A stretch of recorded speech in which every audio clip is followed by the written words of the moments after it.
Hey everyone, आज हम बात करने वाले हैं एक ऐसे डेयरिंग हाइस्ट की जिसने पूरे ब्रिटेन को हिला कर रख दिया था। 16 अगस्त 1963 को एक ग्रुप ऑफ क्रिमिनल्स ने ट्रेन रॉबरी की, जो आज भी क्राइम हिस्ट्री में एक लैंडमार्क घटना है। क्या आपने कभी सोचा है कि ऐसा डेयरिंग प्लान कैसे तैयार होता है, और क्या आप जानते हैं कि इस रॉबरी का अंजाम क्या हुआ? इस वीडियो में हम इस कहानी के हर एक पहलू को एक्सप्लोर करेंगे, प्लानिंग से लेकर कैप्चर तक और रॉबरी की लेगेसी तक। तो इस कहानी के हर ट्विस्ट और टर्न को जानने के लिए वीडियो को एंड तक जरूर देखें। ये एक ऐसी कहानी है जो आपको सस्पेंस और एक्साइटमेंट से भरी हुई मिलेगी। तो चलिए शुरू करते हैं। 1960 के दशक के इंग्लैंड में एक अनोखा माहौल चालू था। देश की अर्थव्यवस्था बदल रही थी और साथ ही क्राइम के भी लेवल बढ़ रहे थे। इस समय जब लोग रोजगार और बेहतर जीवन की तलाश में थे, तब कई लोग ऐसे थे जो आसान रास्ते से पैसा कमाना चाहते थे। एक ऐसा ही व्यक्ति था जिसका नाम था एलिस्टर मैकलेन, एक अनुभवी क्रिमिनल जिसे चोरी और डकैती का अच्छा एक्सपीरियंस था। एलिस्टर को पता था कि लंदन से स्कॉटलैंड जाने वाली रॉयल मेल ट्रेन के पास काफी वैल्यूएबल सामान होता है, जैसे कैश और ज्वेलरीज। ये ट्रेन हर दिन अपने रूट पर चलती थी और इस पर काफी बड़ा अमाउंट होता था, लगभग 2.6 मिलियन पाउंड्स, जो कि आज के हिसाब से काफी ज्यादा रकम है। एलिस्टर ने सोचा कि ये ट्रेन उसके लिए एक गोल्डन अपॉर्चुनिटी है। उसने अपना कुछ पुराने दोस्तों को बुलाया और इस प्लान में उनकी मदद करने को कहा। वो फौरन ही इस प्लान में मदद करने के लिए तैयार भी हो गए। उन्होंने एक सीक्रेट मीटिंग रखी जहां उन लोगों ने अपने सपनों को हकीकत में बदलने की सोची। इस रॉबरी का प्लान बनाते वक्त उन्होंने हर छोटी बड़ी डिटेल्स पर ध्यान दिया, जैसे ट्रेन के रूट, टाइमिंग और सिक्योरिटी मेजर्स। ये रॉबरी एक ऐसे समय पर हो रही थी जब लोगों में उमंग थी, लेकिन डर भी था। देश की पुलिस भी अपने काम को लेकर चिंतित थी, क्योंकि उन्हें पता था कि ऐसे क्रिमिनल ग्रुप की एक्टिविटीज बढ़ती जा रही है। दूसरी तरफ एलिस्टर और उसका ग्रुप इस सबसे अलग और डेयरिंग प्लान को अंजाम देने के लिए तैयार हो रहे थे, जो ना सिर्फ उनकी जिंदगी को बदल सकता था, बल्कि देश की कहानी को भी हमेशा के लिए बदल सकता था। एलिस्टर मैकलेन और उसके डकैत ग्रुप ने इस डेयरिंग रॉबरी के लिए एक कॉम्प्रिहेंसिव प्लान तैयार करने में काफी महीने लगाए। उन्होंने हर एक डिटेल पर फोकस किया, क्योंकि उन्हें पता था कि एक छोटी सी गलती भी उनके सपनों को चूर कर सकती थी। उन्होंने मीटिंग्स छुप छुप कर और अलग जगह पर रखी, जैसे कि किसी पुरानी गोदाम या डिजर्टेड वेयरहाउस में।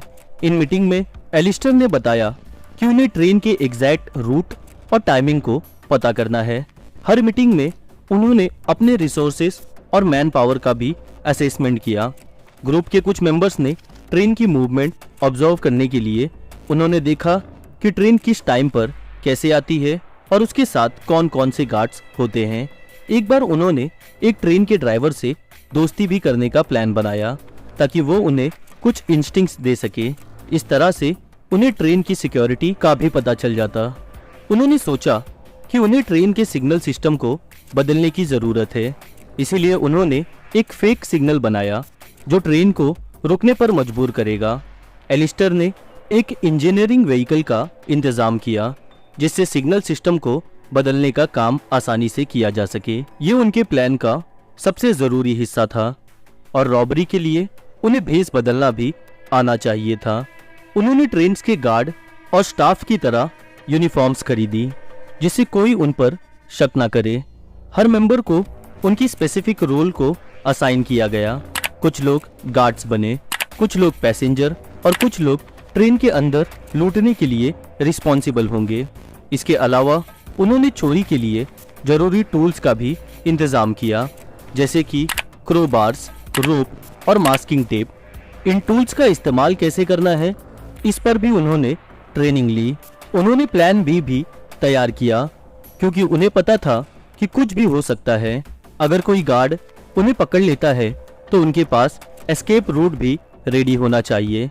उन्होंने अलग अलग जगहों पर सेफ हाउसेस का इंतजाम किया, जहां वो लूट के साथ छुप सके। एलिस्टर ने अपने टीम को यह समझाया कि ये सिर्फ एक रॉबरी नहीं, बल्कि एक डेयरिंग मिशन है।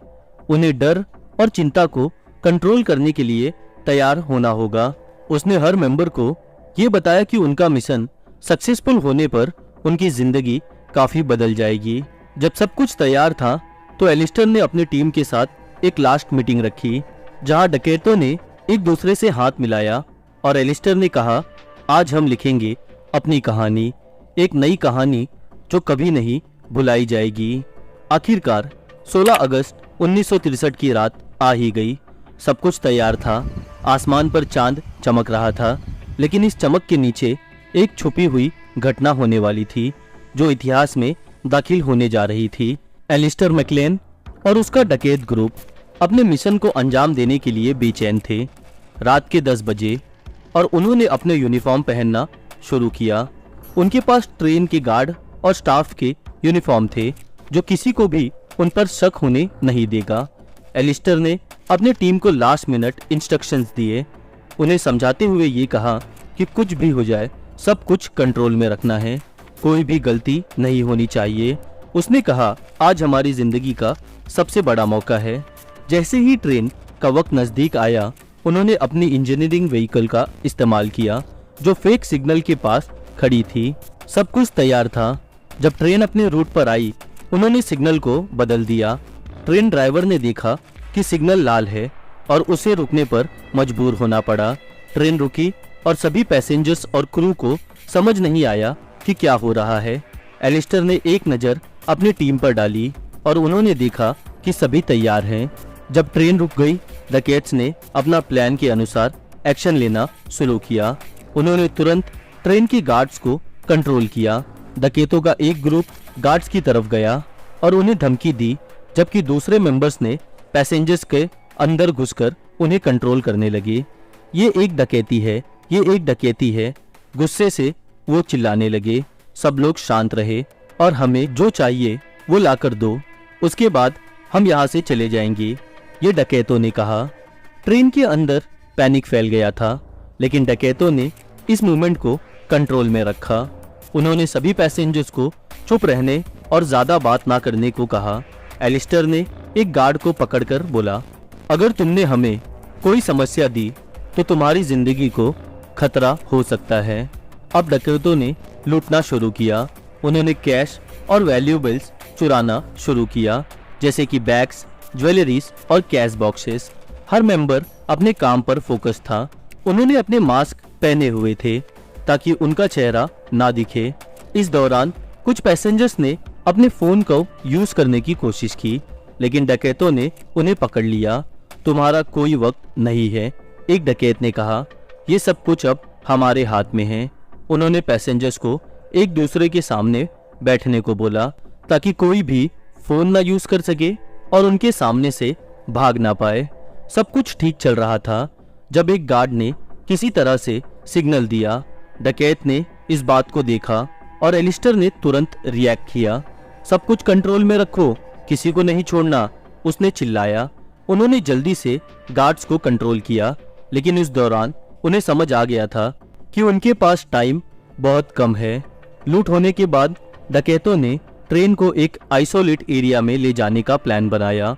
उन्होंने लूट की हुई चीजों को छुपाने का काम शुरू किया। एलिस्टर ने सबको जल्दी से सिग्नल दिया और उन्होंने ट्रेन से भागकर अपने गेटवे व्हीकल की तरफ रुख किया। जैसे ही उन्होंने व्हीकल को स्टार्ट किया, उनके दिल की धड़कन बढ़ने लगी। अब हमने क्या हासिल किया है, एलिस्टर ने कहा। उनका मिशन सक्सेसफुल हुआ है, लेकिन अब उन्हें भागकर अपनी आखिरी सेफ हाउस तक पहुंचना था। इस रात ने उन्हें दिखाया कि अगर सब कुछ सोच समझकर किया जाए तो कुछ भी असंभव नहीं है। उन्होंने समझा कि ये सिर्फ उनकी जिंदगी का एक चैप्टर नहीं, बल्कि उनके लिए एक नए सफर की शुरुआत है। लेकिन इन सब के बीच पुलिस उनके पीछे थी। क्या ये डकैत इस बार बच पाएंगे? क्या उनकी कहानी यहीं खत्म होती है? ये सभी सवाल उनकी जिंदगी को और भी थ्रिलिंग बनाते जा रही थी। एलिस्टर ने रेयर व्यू मिरर से देखा कि कुछ लोग उनकी गाड़ी का पीछा कर रहे हैं। तभी एलिस्टर का एक दोस्त, जिसका नाम जैक है, उसने कहा, एलिस्टर ध्यान से, अब पीछे पुलिस भी आ रही है। एलिस्टर की दिल की धड़कनें बढ़ी और वो गाड़ी तेजी से चलाने लग गया। जब वो एक नैरो लेन से गुजरा तो उन्हें कुछ झलक दिखाई दी। ये क्या है? जैक ने पूछा। एलिस्टर ने देखा कि रोड ब्लॉक है और कुछ लोग वहां खड़े हैं। उन्हें समझ आया कि अगर वो यहाँ रुके तो वो पकड़े जाएंगे। एलिस्टर ने गाड़ी को थोड़ा स्पीड और बढ़ाया और वो रोड ब्लॉक से दूर रहे। देखना, अब कोई दिक्कत नहीं होगी, उसने कहा। लेकिन उनका डर अभी खत्म नहीं हुआ था। अगले ही पल उन्होंने देखा कि एक पुलिस कार उनके पीछे आ रही है। पुलिस की गाड़ी उनसे थोड़ी दूर थी, लेकिन वो धीरे धीरे उनके करीब आ रही थी। एलिस्टर ने गाड़ी की स्पीड और बढ़ाई, लेकिन पुलिस की गाड़ी भी इनका तेजी से पीछा कर रही थी। अब चेस शुरू हो चुका था। रास्ते पर काफी टर्न्स थे और एलिस्टर ने उन्हें अच्छे से नेविगेट किया, लेकिन पुलिस भी इन रास्तों को पहले से जानती थी। कुछ मिनट के बाद एलिस्टर ने देखा कि एक पुलिस की कार उनके सामने से आ रही है। चलो एक और टर्न लेते हैं, उसने कहा, और उन्होंने गाड़ी को एक और नैरो लेन में घुमा दिया। लेकिन ये लेन उन्हें सिर्फ और सिर्फ छोटी जगह पर ले जा रही थी। पुलिस ने भी उनका पीछा नहीं छोड़ा और ये सोचा कि अगर उन्हें एलिस्टर की गाड़ी को पकड़ना है तो उन पर सीधा अटैक करना होगा। एलिस्टर को रियलाइजेशन हुआ कि उसके पास और कोई ऑप्शन नहीं है। एलिस्टर ने गाड़ी को एक कच्चे रास्ते पर उतार दिया। ये जगह उन्हें एक घने जंगल की ओर ले जा रही थी। उनके लिए ये एक परफेक्ट हाइडिंग स्पॉट था। यहाँ रुक जाओ, उसने चिल्लाकर कहा। उन्होंने गाड़ी को छुपा दिया और सबने छुपने की कोशिश की। अगर वो हमें यहाँ देखते हैं तो हमारे लिए कोई चांस नहीं होगा, जैक ने कहा। उन्होंने छुपकर पुलिस की गाड़ी को देखा, जो अब उनसे कुछ दूर पर आकर रुक गई थी। पुलिस ने उस जंगल में उन डकैतों को खोजने की कोशिश की, लेकिन वो अपनी जगह पर छुपे रहे। रात का अंधेरा उनके लिए एक ब्लेसिंग था। अब पुलिस ने इन लोगों को ढूंढना शुरू किया। जब कुछ देर के बाद पुलिस को ये लोग नहीं मिले तो पुलिस ने सोचा शायद ये लोग इस जंगल से दूर चले गए हैं। तभी पुलिस दूसरी तरफ उन्हें खोजने चली गई। जैसे ही सब कुछ शांत हुआ, एलिस्टर ने एक गहरी सांस ली। हम इस बार बच गए, उसने कहा। लेकिन उन्हें समझ आया कि अब उन्हें किसी सेफ हाउस तक पहुंचना होगा। हमें अभी भागना होगा, शायद पुलिस फिर से आ सकती है, एलिस्टर ने घोषणा की। एलिस्टर ने सोचा कि उन्हें अब इस रॉबरी की लूटी गई रकम को छुपाने के लिए एक अच्छा सा प्लान बनाना पड़ेगा, वरना उनकी जिंदगी शुरू होने से पहले ही खत्म हो जाएगी। उनके अंदर एक नया उत्साह था, लेकिन उन्हें पता था ये सब सिर्फ एक शुरुआत है। अब उनका मिशन ना कि सिर्फ पैसों को बचाना है, बल्कि उनको छुपाकर ऐसी जगह पर रखना भी है जहां से कोई उन्हें पकड़ ना सके। जब 16 अगस्त 1963 की रात की घटना खत्म हुई तो ट्रेन के अंदर बैठे हुए पैसेंजर्स अभी तक शॉक में थे। दुनिया के लिए ये एक डेयरिंग रॉबरी थी, लेकिन पुलिस के लिए ये एक नया चैलेंज बन गई थी। जैसे ही पुलिस को इस रॉबरी की रिपोर्ट मिली, उन्होंने तुरंत इन्वेस्टिगेशन शुरू कर दी। पुलिस की टीम तुरंत ट्रेन की सीट पर पहुंची। उन्होंने हर तरफ घूमकर एविडेंस इकट्ठा करना शुरू किया। पैसेंजर्स ने बताया कि डकैतों ने उन्हें कंट्रोल कर लिया था और उन्हें धमकी दी थी कि वो उनकी जान ले लेंगे। पुलिस ने देखा कि काफी सारे कैश मिसिंग है। इसके अलावा उन्होंने ट्रेन की गार्ड से भी बात की। गार्ड्स ने बताया कि डकैतों ने कैसे उन्हें कंट्रोल किया था और उनके यूनिफॉर्म्स कितने असली लग रहे थे। इन्वेस्टिगेशन टीम ने कुछ क्लूज भी ढूंढना शुरू किया। उन्होंने ट्रेन के रूट को एनालाइज किया और उनकी चोरी के वक्त को रिकॉर्ड किया। इस दौरान उन्होंने देखा कि कुछ सस्पिशियस लोग ट्रेन के आसपास दिख रहे हैं। डिटेक्टिव इंस्पेक्टर जॉन स्मिथ, जो इन्वेस्टिगेशन लीड कर रहे थे, उन्होंने कहा, हमें सबसे पहले इन लोगों की पहचान करनी होगी। इन्होंने कैसे प्लानिंग की और किस तरह से ये सब कुछ को अंजाम दिया। जब मीडिया ने इस घटना की खबर दी, तब पूरे देश इस रॉबरी के बारे में बात कर रहा था। न्यूज़ चैनल्स पर इस रॉबरी की डिटेल्स दिखाई जा रही थी। लोग इस डेयरिंग हाइस्ट के बारे में सुनकर हैरान थे। कई लोगों ने अपने थॉट्स शेयर किए। कुछ ने इसे डेयरिंग प्लान समझा, जबकि कुछ ने इसे क्राइम की तरह देखा। इस दौरान पुलिस ने लोकल इन्फॉर्मर्स को इकट्ठा किया। उन्होंने सोचा कि शायद किसी ने रॉबरी के बारे में सुना हो। लोकल पब्स और कैफेस में लोगों से बात की गई और उन्हें कुछ इंपॉर्टेंट इंफॉर्मेशन मिली भी। जितना ज़्यादा पुलिस इन्वेस्टिगेशन में आगे बढ़ रही थी, उतना ही उन्हें क्लूज मिलते जा रहे थे। उन्होंने कुछ फुटेजेस भी चेक की। जिसमें ट्रेन के आसपास कुछ लोग दिखाई दिए। इंस्पेक्टर जॉन ने सोचा कि शायद इन लोगों का डकैत के साथ कोई संबंध हो। उन्होंने एक टीम बनाई जो इन क्लू को डिटेल में एनालाइज करेगी। इंस्पेक्टर ने कहा, हमें किसी भी कॉस्ट पर इन डकैतों को पकड़ना होगा। ये रॉबरी सिर्फ पैसों की नहीं बल्कि हमारे इज्जत का भी सवाल है। जैसे जैसे दिन बढ़ते जा रहे थे, पुलिस की इन्वेस्टिगेशन में और इंटेंसिटी बढ़ती जा रही थी। उनका गोल था कि जल्द से जल्द इन डेयरिंग डकैतों को पकड़ना होगा। जैसे ही इन्वेस्टिगेशन आगे बढ़ी, पुलिस ने अपने क्लू को सही डायरेक्शन में ले जाना शुरू किया। 1 महीने के अंदर उन्होंने कुछ इम्पोर्टेंट लीड्स इकट्ठा की जो उन्हें डकैतों के बारे में जानकारी देने लगी। पुलिस ने फुटेज को एनालाइज करते वक्त देखा कि एक सस्पेक्ट जैक एक लोकल बार में नजर आया है। उस बार के स्टाफ ने पुलिस को बताया कि जैक वहां दिखाई दिया था और उन्होंने उसे दोस्ती करने की कोशिश भी की थी। इस क्लू के आधार पर पुलिस ने जैक के घर पर रेड किया और उसे पकड़ लिया। जैक के पकड़े जाने के बाद उसने अपने दोस्तों का नाम लेना शुरू किया और पुलिस को बता दिया कि एलिस्टर मैकलेन और बाकी डकैत कहाँ छुप रहे हैं। उन्होंने उनको पकड़ने के लिए एक ऑपरेशन तैयार किया। पुलिस ने एक सरप्राइज रेड किया और एलिस्टर और उसके साथियों को एक सेफ हाउस पर पकड़ लिया। जब पुलिस उनके घर पहुंची तो डकैतों को इस बात की जरा भी खबर नहीं थी कि वो पकड़े जाएंगे। उन्होंने सोचा कि वो अब सेफ हैं, लेकिन पुलिस का प्लान उनसे एक कदम आगे था। एलिस्टर को जब पकड़ा गया तो उसने कहा, ये सब सिर्फ एक गेम है। हमने सोचा था कि हम जीतेंगे, लेकिन पुलिस इस गेम को अब जीत चुकी थी। उनका मकसद डकैतों को लॉ के हवाले करना था। डकैतों को अरेस्ट करने के बाद उन्हें ट्रायल के लिए कोर्ट में भेजा गया। ये ट्रायल मीडिया के लिए भी काफ़ी इंटरेस्टिंग बना और हर कोई देखना चाहता था कि इस डेयरिंग रॉबरी को क्या अंजाम होगा। कोर्ट रूम में उन्होंने अपने डिफेंस लॉयर से बात की, लेकिन एविडेंस इतने स्ट्रांग थे कि उनका बच पाना नामुमकिन था।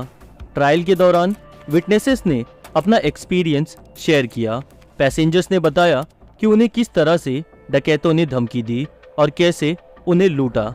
एलिस्टर और उसकी टीम ने अपने आप को इनोसेंट बताने के लिए कई कोशिशें की, लेकिन कोर्ट ने उन्हें गिल्टी पाया। कुछ महीनों की सुनवाई के बाद जज ने अपना फैसला सुनाया।